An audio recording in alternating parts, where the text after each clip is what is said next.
Bonjour, aujourd'hui on parle des systèmes d'équations, mais plus précisément de la méthode de substitution. Donc ça le dit dans le nom, la méthode de substitution consiste à aller remplacer une variable dans un des deux systèmes d'équations qu'on a, puis par la suite de trouver dans le fond la valeur d'une des deux variables et ensuite de trouver l'autre valeur. Bref, donc je vais faire un exemple. Alors ici, on a deux systèmes d'équations et contrairement à la méthode de comparaison, on n'a pas déjà les deux mêmes variables qui sont isolées. Donc au lieu de, entre guillemets, perdre du temps à aller isoler le x, par exemple, que j'ai ici, ben je vais tout simplement prendre ça, qui est déjà isolé, et je vais aller le remplacer dans ce système d'équations-là.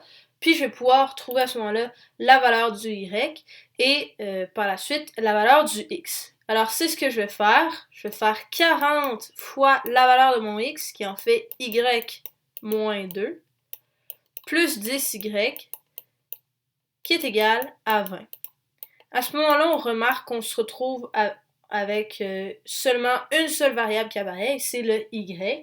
Donc, je vais commencer par distribuer mon 40 sur chaque terme ici. Je vais avoir 40y moins 80 plus 10y qui est égal à 20.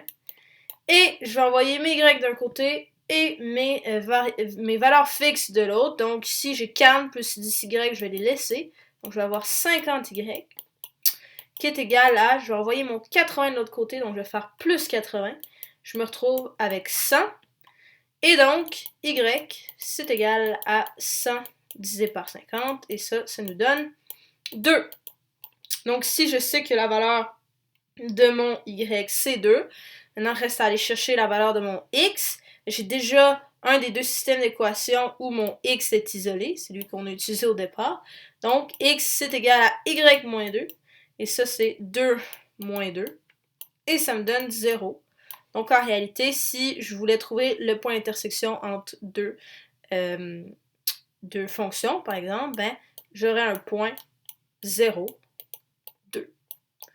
Donc voilà, donc la différence avec la méthode de comparaison, c'est que ici, au lieu de comparer deux valeurs, on va aller prendre une des deux valeurs, puis on va, des deux variables, c'est-à-dire, puis on va aller la remplacer dans l'autre équation.